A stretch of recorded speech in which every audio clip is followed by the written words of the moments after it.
So the question that I asked right at the end of the previous thing was, suppose f is computable by a sizes formula, and I find a node v somewhere in the middle and write f as a times phi v plus b. What can I say about a? Is a also computable by a small formula?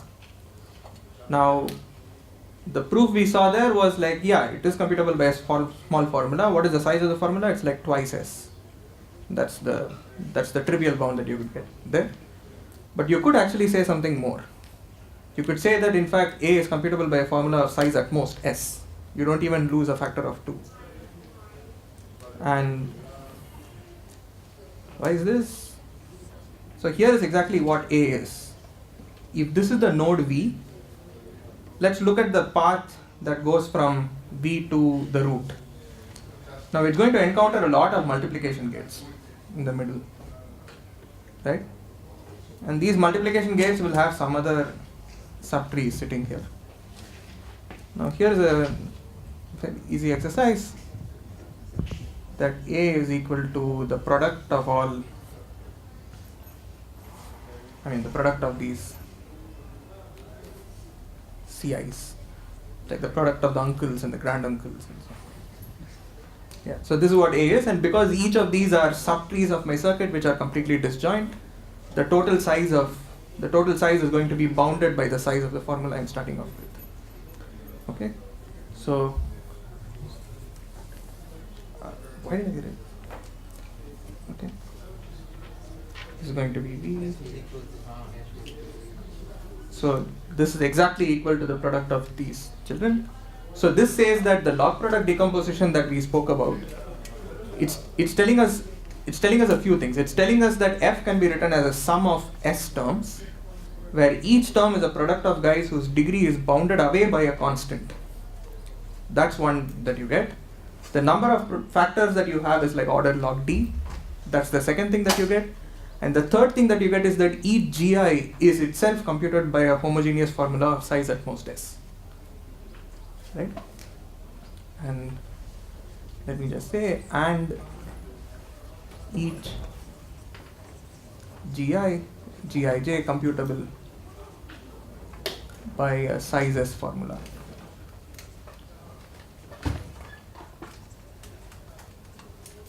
Okay, so at the moment it might seem like, okay, why is all this relevant? So here is going to be the plan for this thing. What we want to do is we want to start off with a homogeneous formula, and not just, right now we know that it can be, without loss of generality, assume that the depth is just order log d or order log s. I want to squash the depth further. I want to squash it all the way down to depth 4. And the way this is going to happen is this. Right now I have a decomposition of this sort. This is a rather stupid depth 4 circuit. There is a big sum on top, and then there is a product of log d terms. And each gij, I can, if I wanted to, I could just expand it out as a sum of monomials. Now that would be a depth 4 circuit, but this is just incredibly expensive right now, because the only thing I know about the gijs is that the degree is something like 2d by 3. So if I expand gi1 completely, I might end up with something like n to the order d monomials. So I'm not really saving. But I'm going to use the fact that each gij has a small homogeneous formula to just repeat this log product decomposition on each gij as well. Okay, so this is what I want to do. This expression A equal to C is vector homogeneous? Yes, because each Ci is going, whatever was the output here is some homogeneous polynomial. So therefore when I multiply them together, I'm going to get some homogeneous polynomial. Okay? Okay, cool. So, but before this, let me just state what I'm not going to do. So that, and the whole point was to just give one complete proof of a depth reduction to depth 4, although just for homogeneous formulas. But let me just say that there is a depth reduction for circuits by Valiant, Scume, Berkowitz, and Rakoff, that would say something along the lines of the following. If f computable by a size S circuit, then f can be written as summation I going from 1 not to s but something like s squared or something. I mean it depends on the small enough of the form gi1 gi5. So instead of a log product for circuits, what you would get is a 5 product, okay, with the property that degree of each gij is at most d by 2 and each gij computable by a circuit of size at most s. So this is exactly the analog of this. For homogeneous formulas, what you have is that the product is not just a product of 5 terms, but you have a product of logarithmically many terms. But the important thing is that each of these factors, the degree of the factors are bounded by a constant from what you're starting off with. If you're computing a polynomial of degree d, then each of the gij's have degree at most d by 2. Here you know that each of the gij's have degree at most 2d by 3. As far as I'm concerned, it's some constant. That's all I care about. Okay. Wouldn't this, if you do it inductively, wouldn't it give you a log n? Good. So what this would say is that if you keep repeating this process, VSBR says that there is a circuit of size poly s such that the depth is logarithmic, but the plus gates have unbounded Fanon. It's log. Right. So just to state this explicitly, so this implies that size s circuits can be simulated by size poly s and depth order log s, log d, and if you are not going to complain about Fanons being large, then you can get rid of this log s. You say that the only reason you have an additional factor of log is because you are dealing with plus gates having unbounded Fanon. So if you are familiar with Boolean circuit classes, circuits that are of the form depth order log n, size being poly, where the OR gates are unbounded but AND gates are bounded, this is a class that is called SAC1. And VSBR is a way of saying that VP and VSAC1, VP is equal to VSAC1. That's another way of thinking of VSBR. Okay. I'm not going to prove this, but the proof is there in both the surveys. You could take a look. But to me, since the log product decomposition is it was fairly easy to prove, we'll start with the log product decomposition and then squash the circuit down to depth 4. Okay, and I'll give a different proof, but let me just say a little about what was known before. So the first such result was by Agrawal and Vinay.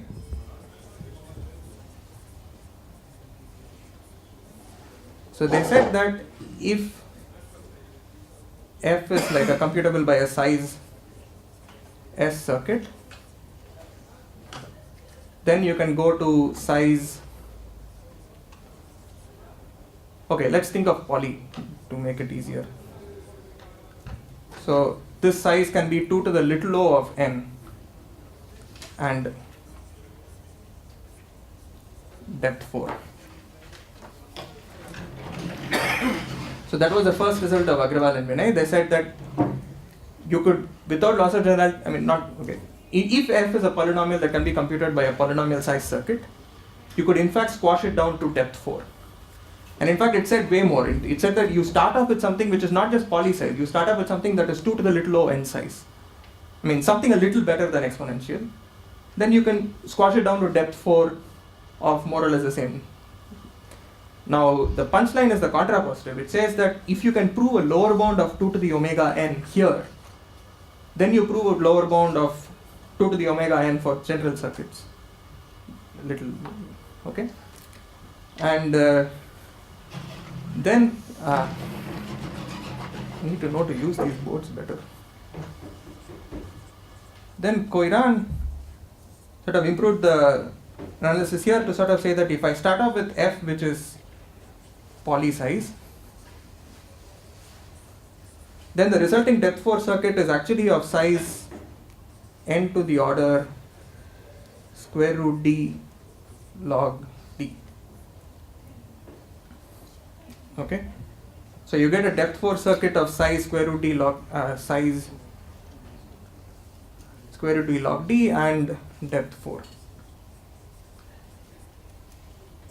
So just to point out, saying the most naive way of computing a degree d polynomial over n, f by n and d, I mean n is the number of variables in f and d is the degree of f.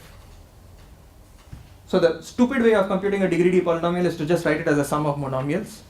That would take n to the d size. This is saying if I assume that f is computable by a poly-size arithmetic circuit, you can do substantially better. It's not, you don't need n to the d, but you just need n to the order square root d log d or something. And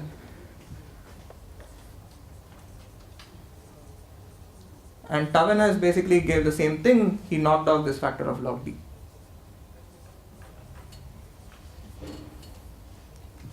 Sorry, Okay. I was a bit confused about that construction. So how do you get size poly S instead of S poly D? So which one? This one? Yes, yes. So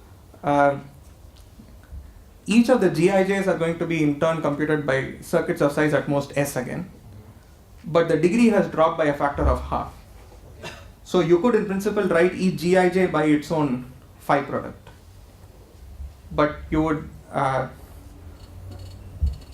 good. Okay, good point. So VSBR also will say that the total number of different GIJs that you encounter in this process is also going to be like S squared. Okay, that's important. Yes, good. So this result doesn't directly follow from what I have written here, but VSBR says more. So if you naively expand this out, it looks like the number of gates you need is like S to the log S or S to the log D. But VSBR will say that the total number of guys you need is just poly. But this is the form I want to start off with to prove this sequence of reductions. And again, I'm not going to start off with this form, but instead I'm going to start off with the log product. But whatever I'm going to say from now onwards, you could replace the same thing with this phi product and you'll get exactly the same. Isn't that formula because it's a circuit, not a formula? Yeah, right. The number of different GIJs that you will encounter when you unravel VSBR will just be polynomially many. Yeah. And you will reuse them for many things. Yeah. Okay, so Tavenes basically showed that this is at most n to the order root d. And so let's rephrase the punchline. The punchline says that if you can prove a lower bound of better than n to the root d for depth 4 circuits, that means that you can prove a super polynomial lower bound. Great.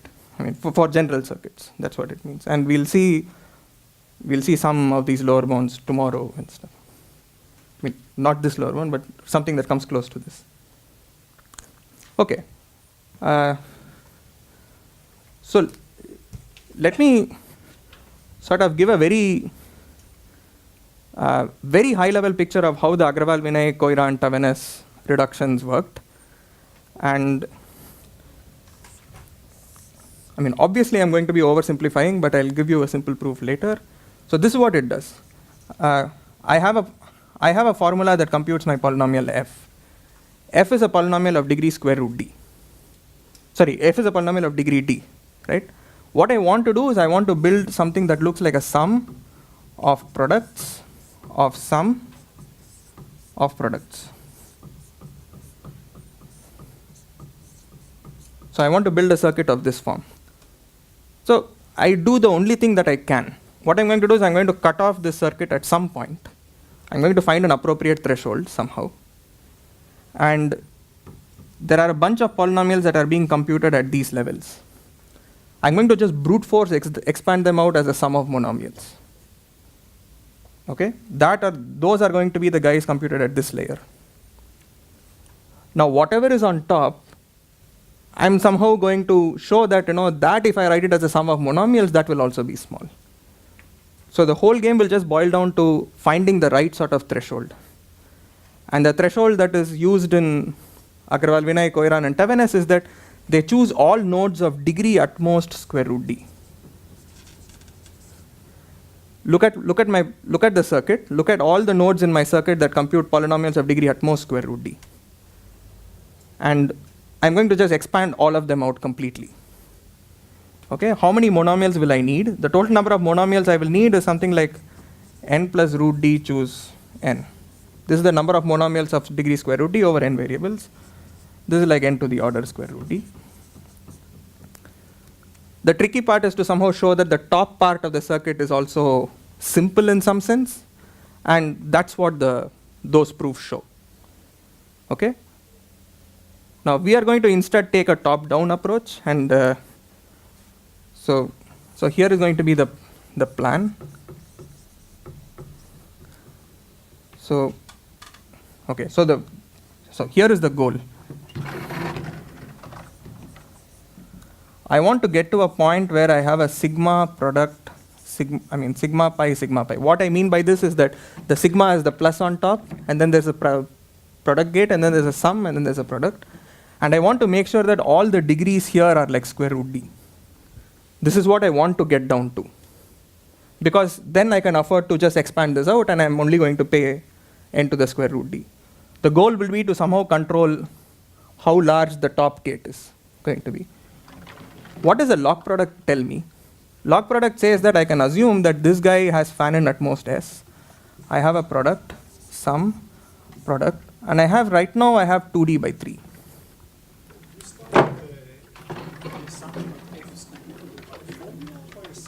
Good. If you start off with f is computable by a formula, you will get s and 2d by 3. But if you started off with f being computable by a circuit and use the VSBR decomposition, you will get s squared and d by 2. But it doesn't matter. All that you need to know right now is that right now you have a bound on the top sum gate, and you know that the degrees of each of these Gijs are bounded away from d by some constant factor. Whether it's 2d by 3 or d by 2 is not going to be that relevant. And I'm just going to do the most natural thing. Right now the degrees are 2d by 3. I want to get the degrees down to square root d. So what do? I use the fact that each Gij is computable by a small formula or circuit, whatever model you're going to start off with. And I'm going to replace Gi by its log product decomposition. And I'm just going to keep repeating this process until all the factors I have degree at most square root d. What I need to do is make sure that when I get to that state, how many terms do I have now? If I have too many terms, then I'm not really making progress. So I need a way of measuring this thing. Okay? So therefore I can start off with this, and now I can say apply log product on all terms. Okay, so I need to be a little more specific here. So I have something that looks like Gi1 through Gir, I equals 1 through s.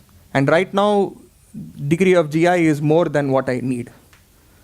So I'm going to, for each such term, I'll take the highest degree guy and apply the log product decomposition for that Gi. So this is going to become summation of, there's going to be this another sum. So I'll end up with a sum of this sort. Okay, so every iteration is going to do this. Look at each of my terms, look at the largest degree guy in my term.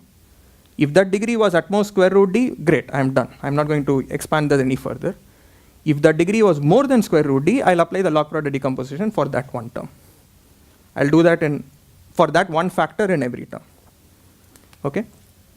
So good. So what is going to happen in the process is that now I'm going to get something that looks like s squared. Because when I apply that for the inner guy, this will also be some s. So I'll end up with something that looks like s squared. I can't quite claim that this has gone down by 2d by 3 to something smaller, but at least I've gotten rid of the largest degree term. I want to somehow say that the number of iterations I need to keep doing this in order to get to this state is not more than square root d, order square root d. What that would mean is that the total summand on the top will grow to at most s to the square root d in that case. Right? So this is what I'm going to do. I'm going to start off with this, and I'm just going to repeatedly keep applying this log product decomposition to make sure that the degrees eventually drop down to square root d. Is there a real work to be done to choose something, or just by recursion? Yeah, but so you need to figure out how many times I need to expand. Right now, what it will say that, okay, I have something that looks like there's one term of degree 2d by 3, but there were some other terms of degree, something like maybe d by 7, or I don't know, some other guys. Now I've expanded these. So now I will get a d by 3 term and so on. So I need a way of bounding how many times do I need to do this. It's a simple proof, but it still needs a proof nevertheless. Okay.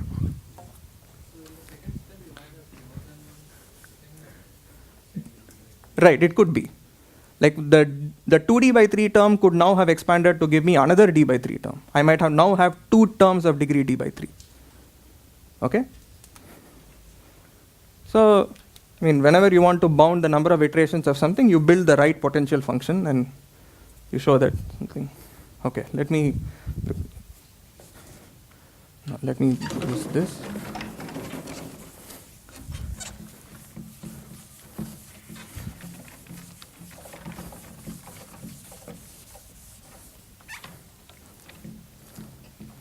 Okay.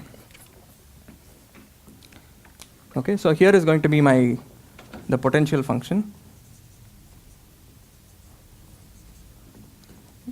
So I'm going to count factors of degree greater than square root d by 9. This 9 is 3 squared, okay, so this is what I'm going to do. Okay, now let's start off with, suppose I have a term which looks like gi1 through gir. Okay, let's assume that each term has k factors of degree more than square root d over 9. Now I am forced to expand gi1, say. Okay, now what will happen?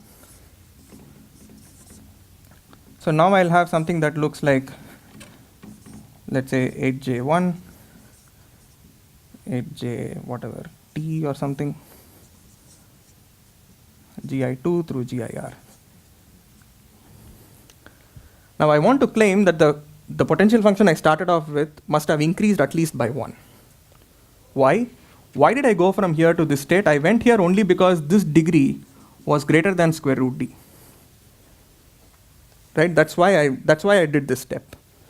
Because I went to degree greater than square root d, the first 2 factors that I get here, the first guy will have degree at least square root d by 3. The second guy will have degree at least square root d by 9. So you know that you've now introduced at least 2 factors of degree square root d over 9. So in the process, I removed 1 factor of degree square root d over 9, and I've introduced 2 more. So whenever I do this iteration, the number of factors of degree more than square root d over 9 increases by 1. But throughout this process, I am doing a homogeneous computation. I have to stay a homogeneous polynomial. I mean, the total degree that I'm computing is going to be d, which means there's never going to be a term that has more than 9 square root d factors of degree more than square root d over 9. So in other words, what I'm just saying is that every expansion increases the potential function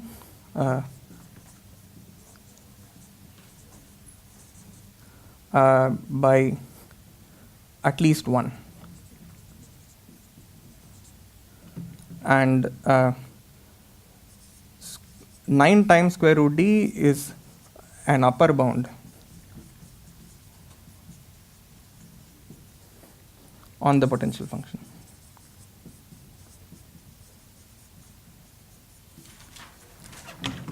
Right? So every time I do this iteration, it has to increase once, and it can never go beyond 9 times square root d. This implies that the number of iterations, this is at most 9 times square root d.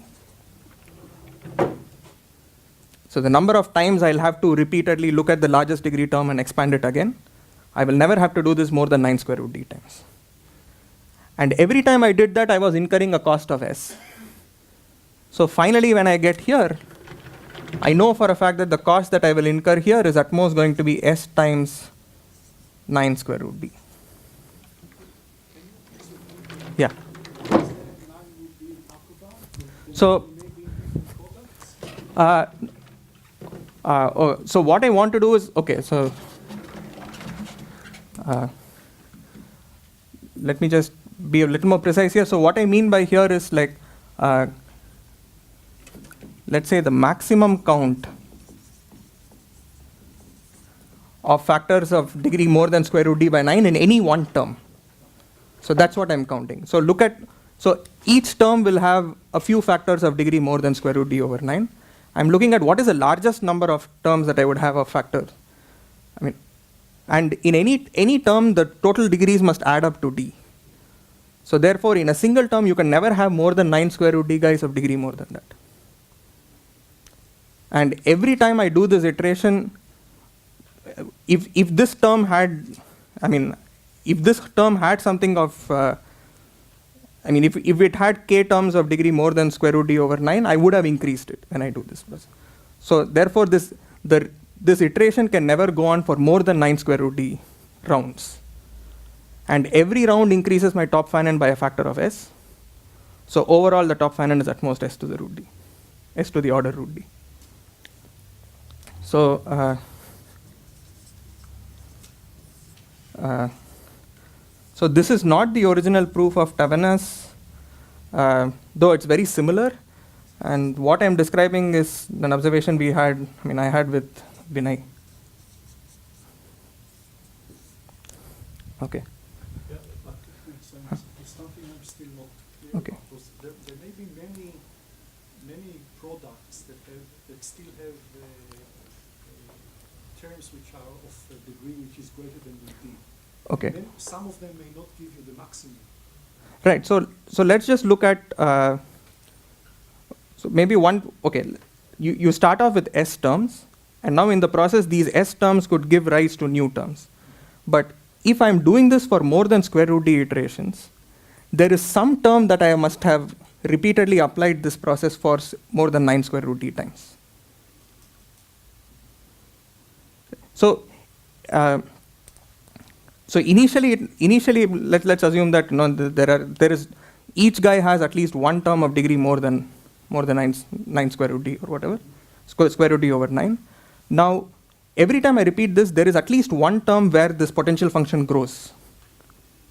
And But this is one term. What about all the remaining terms that now have less than, have a smaller number? but every term that you have to repeatedly apply this, you can always trace back to where this term came from, right? So what exactly is the After potential function? Robson, I think it's helpful just to consider two things. So one is the count the number of factors that are bigger than square root d. right, The other one is the count the number of factors that are bigger than square root d over 9. right, In each iteration, you're saying you decrease the first counter by 1, uh-huh, and you increase the second one by 1. So over time. right, And so eventually you want to hit 0. Right. You want to say how often can that go? yeah, And basically the second one is always bounded by square root d over 9. right, But, and you can, and basically, I think to answer your question, I mean, for each one of these things, each one term, you can replace these counts individually. And as you go over time, like, this count will follow each individual term. And that will bound. So even though the counts may be different for each different term, you can place the count individually, and that the bound will still. So I mean, so one way was so this term I can always associate, I mean, I can say that this term came from this term. So I can always trace back, if there is a term that ended up differentiate, and where I end up doing this more than square root d over 9 square root d times, then it means that that term will have more than this many. Oh, maybe okay, I don't know. To me, this was more natural, but maybe that's I a, think the thing that was confusing to me is that the natural thing for me is I want the potential function to be 0, like the way I would define a potential function, because Okay. Eventually, I want the number of terms that are of really large degree to be 0. Whereas here you're defining a slightly different potential function, which is going up to some Okay. bounded. So to me, there's 2 counts. One is just things which are of very, very large degree, which you want to get rid of, and then the things which are of medium degree, which you're bounding. Right. And Okay. Okay. Okay, so now, I mean, so I just want to point out that the same proof will also work if you started off with this and you keep repeatedly applying this trick. Because all you needed here was that every time you do this expansion, there are 2 terms of fairly large degree. So here the thing was square root d over 9. Here you will just use that to be d over 2. Or here it will be d over 8 in some sense, if you do these things carefully. So it's I mean, you can just take this proof and try and see what happens when you apply it there. So let me just state the final theorem, which is a little more structured thing than what I was stating there, is that Do you have a lower bound on the degrees of Gi and J or only upper bound? good. So what you will have is that right now the total sum of the degrees are going to be d, but each guy can have degree at most d over 2. So let's look at the maximum degree guy. How large can it be? It can be at most d over 2. That's one. Now look at the second largest degree guy. Now you would have gotten rid of at most d over 2 guys. I mean d over 2 degree, which means the remaining d over 2 degree you have to split amongst the 4 other guys. So now you get that there is going to be at least 2 terms of degree at least d over 8. And then the same proof works. Instead of 9 square root d, it will be 8 square root d over 8, and yeah. So this says that, so this is the goal that we achieved, which just to state this as a theorem, that if f has a size S arithmetic circuit, then f has a sigma pi, where this guy is like square root d, circuit of size at most s to the order square root d. So it's not just a depth 4 circuit, but it's a depth 4 circuit of this form, where the bottom fan-ins are bounded by square root d. It's S or N? If I start off with S, then I end up getting S to the order square root d. So you could choose S, I mean, if this was poly n, then this will be n to the order square root d. Yeah. So which step of this proof fails for F2? Sorry? Which step fails for F2? No, the whole thing works for all fields.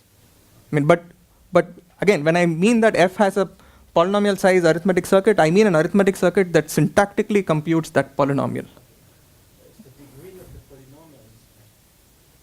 Yeah. That's really the main point. Okay, maybe, okay. So I'm implicitly saying F is an n-variate degree d polynomial where d and n are polynomially related. I'm always implicitly assuming that. And this gives. So So the formula, just a storage question, the formula balancing that you said, that you work of a formula. So what's the difference between this and the original one by Hayafil?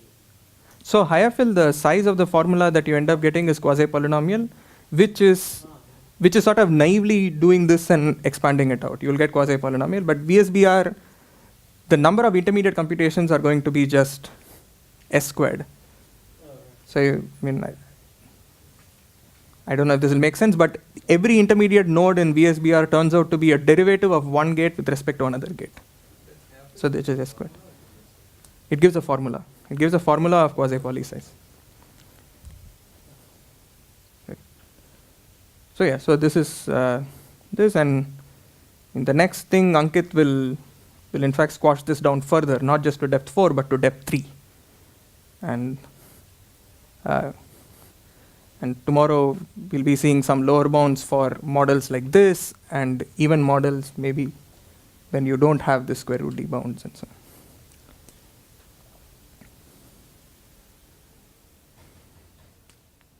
Yeah, okay, so maybe we'll